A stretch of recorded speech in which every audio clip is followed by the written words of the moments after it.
Very good morning, students. Welcome to Shivani Group of Institution online classes. So, students, in my previous lecture, I have explained you civics third chapter, working of institutions, in which I have to discuss you the power and functions of Rajya Sabha. And now today I will continue the same chapter. And my today's topic are political and permanent executives. So let us start the chapter.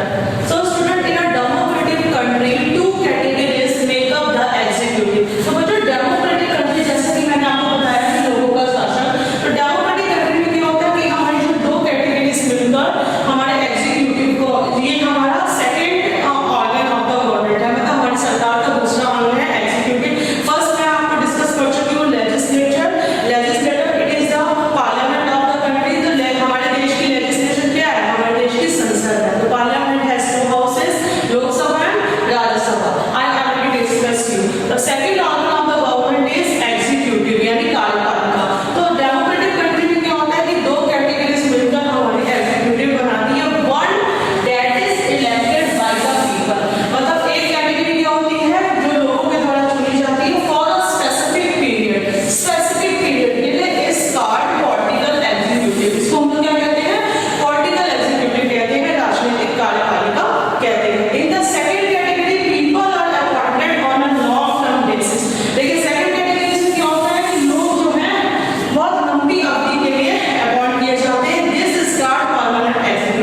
इसको हम लोग क्या कहते हैं? इसको हम लोग permanent executives कहते हैं। तो ये दो कैटेगरीज मिलकर बच्चों हमारी क्या करती हैं? हमारी एग्जीक्यूटिव्स का फॉर्मेशन करती हैं। तो पहले क्या थी? Elected by the people in a for a specific period is called political executives and second is people are appointed on a long term basis that this is called permanent executives. Person working in civil services are called civil servants. तो जो civil services में person work करते हैं उन्हें हम civil servants कहते हैं। तो अब हम बात करते हैं prime minister and council of minister, मतलब कि प्रधानमंत्री और हमारी मंत्रिपरिषद। तो the prime minister is the most important political institution in the country. तो जैसा कि आप जानते हो कि प्राइम मिनिस्टर हमारे देश का मेन पॉलिटिकल इंस्टीट्यूशन है। Yet there is no direct election to the post of the prime minister. The president appoints the prime minister and on the advice of prime minister president appoints other council of minister. तो जो हमारे देश का राष्ट्रपति होता है वो प्रधानमंत्री का चुनाव करता है और प्रधानमंत्री की एडवाइस से वो काउंसिल ऑफ मिनिस्टर्स का भी इलेक्शन करता है। तो council of minister is the official name for the body that includes all the minister. तो काउंसिल ऑफ मिनिस्टर जो एक ऑफिशियल बॉडी है हमारी, मतलब कि जो मंत्रिपरिषद है उस सरकारी निकाय का नाम है जिसमें कि निम्नलिखित मंत्री सम्मिलित होते हैं। तो it usually has 60 to 80 minister of different range. तो इसमें हमारे क्या कहते हैं 60 से 80 मंत्री होते हैं जो अलग अलग पोस्ट पर होते हैं। सबसे पहले हमारे इसमें आते हैं जो कैबिनेट मिनिस्टर्स। तो cabinet minister are usually top level leaders of the ruling party और पार्टीज। तो जो कैबिनेट मंत्री होते हैं ये हमारे टॉप लेवल के मिनिस्टर्स होते हैं, मतलब प्रथम श्रेणी के ये मंत्री होते हैं। यह काउंसिल ऑफ मिनिस्टर्स की मीटिंग्स में पार्टिसिपेट करते हैं। ये किसी भी विभाग के अध्यक्ष हो सकते हैं और ये क्या कहते हैं वास्तव में जो हमारी गवर्नमेंट है, तो गवर्नमेंट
होती है, वास्तविक जो पावर होती है वो हमारी प्राइम मिनिस्टर और काउंसिल ऑफ मिनिस्टर्स के हाथ में होती है। इट इज जस्ट लाइक जैसे the president of India is just like the queen of Britain.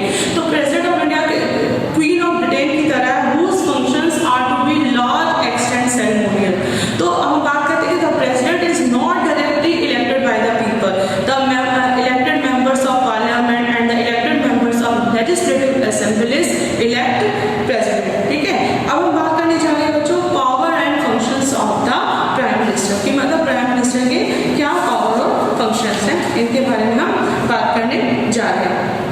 तो सबसे पहले है बच्चों the prime minister of India is the head of the government and country. Prime minister of India serves the country by performing various functions. तो जो भारत का प्रधानमंत्री है बहुत से ऐसे कार्य करता है देश के लिए। He performs a function and taking responsibility that are listed below. अब हम बात करते हैं कि सबसे पहला क्या है the leader of the country. तो ये हमारे देश का क्या होता है, लीडर होता है। The prime minister of India is the chief head of the government of India. तो भारत की सरकार का जो मुखिया जो होता है वो हमारा क्या होता है, प्रधानमंत्री होता है। नेक्स्ट है chairman of the cabinet officials. तो जो the prime minister is the chairman of the cabinet and conducts the meetings of the cabinet. जो हमारा प्राइम मिनिस्टर है वो कैबिनेट की मीटिंग्स को कंडक्ट करता है और वो कैबिनेट का क्या होता है, चेयरमैन होता है। Now next is official representatives of the country.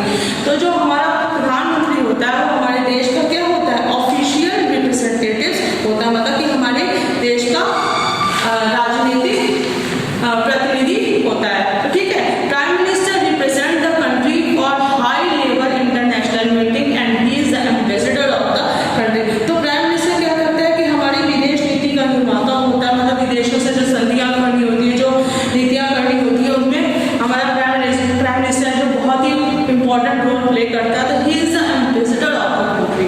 Now next is the link between the president and the cabinet.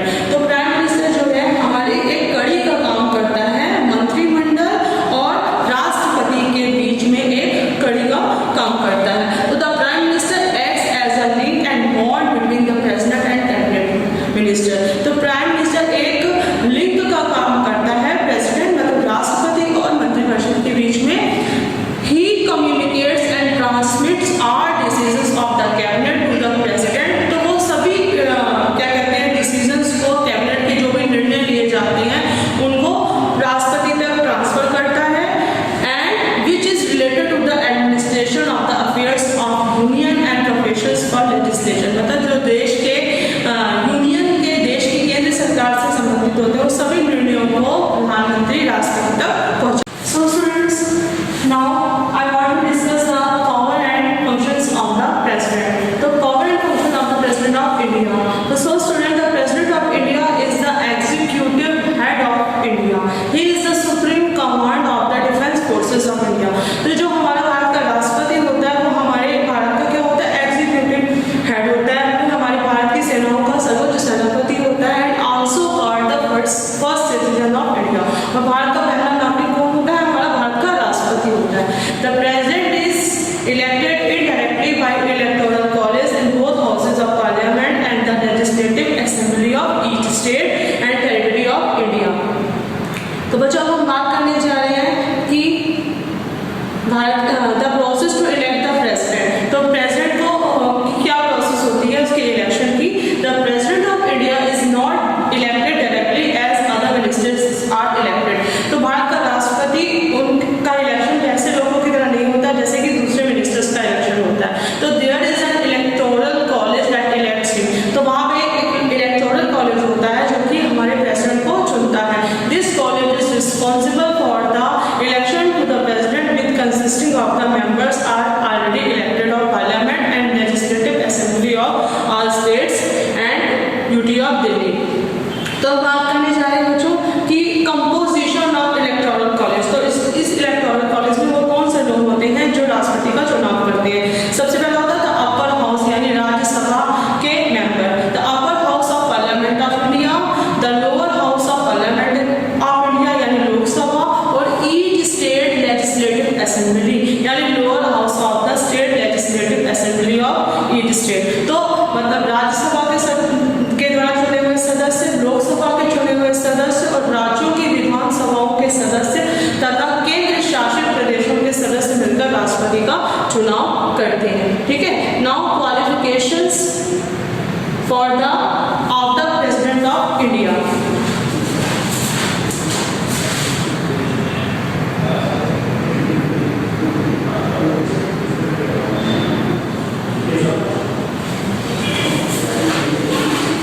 So student, qualification of the President of India, the person should be the citizen of India, the minimum age required is 35 year, मतलब उसकी 30 साल की आयु होनी चाहिए। He should quality of the condition to be elected as a member of lower house, Lok Sabha.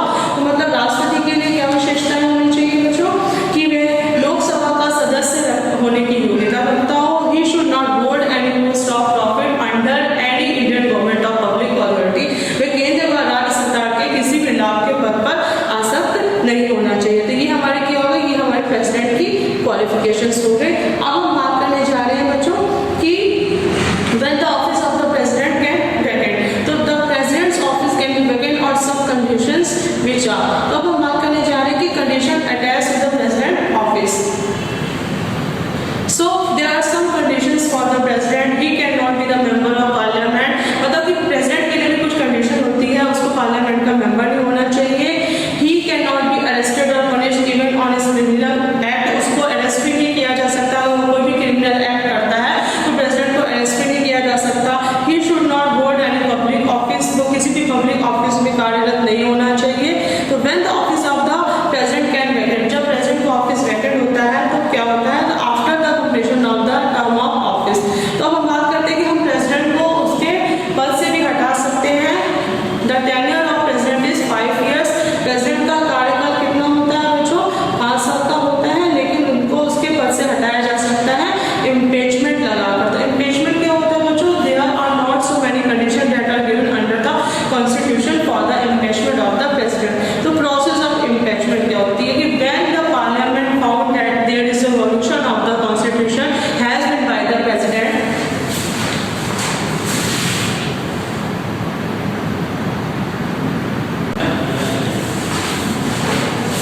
तो बच्चों जब पार्लियामेंट ये देखती है कि प्रेसिडेंट की प्रेसिडेंट ने संविधान का उल्लंघन किया है, तो either of the house can take the initiative against the impeachment process. तो दोनों हाउस में से कोई भी हाउस इम्पीचमेंट मतलब महाभियोग लगाकर राष्ट्रपति को उसके पद से हटा सकता है। तो इसमें क्या होता है बच्चों, महाभियोग में कि जो ये अभियोग लगाने के लिए मतलब कि सदन के जो हाउस के कुल लोगों की 1/4 लोगों के मतलब सिग्नेचर होने जरूरी होते हैं। तो now let us consider that the Rajya Sabha takes the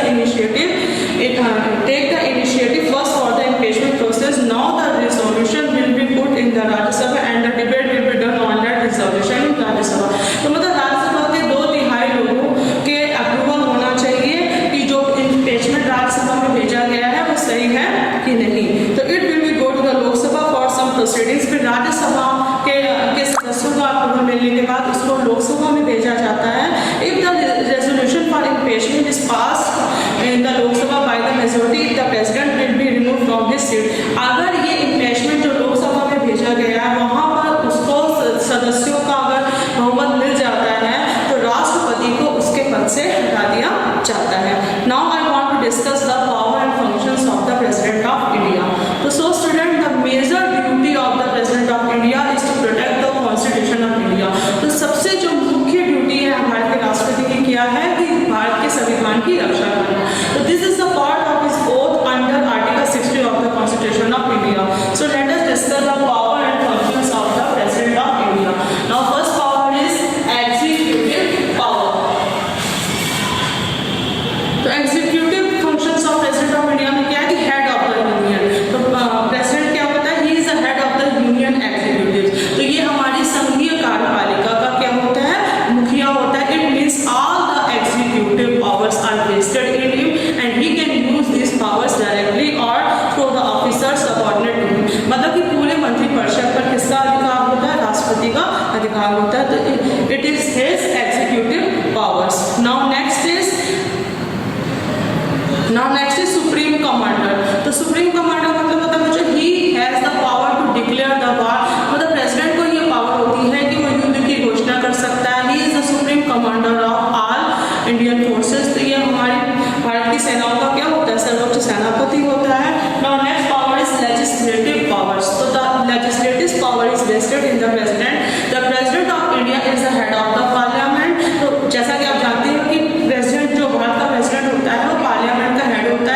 become act after receiving the assent of the President of India. तो कोई भी बिल जो दोनों हाउसेस में जो बिल जाता है वो कानून तभी बन पाता है जब उसको प्रेसिडेंट का भारत के राष्ट्रपति का अप्रूवल मिलता है.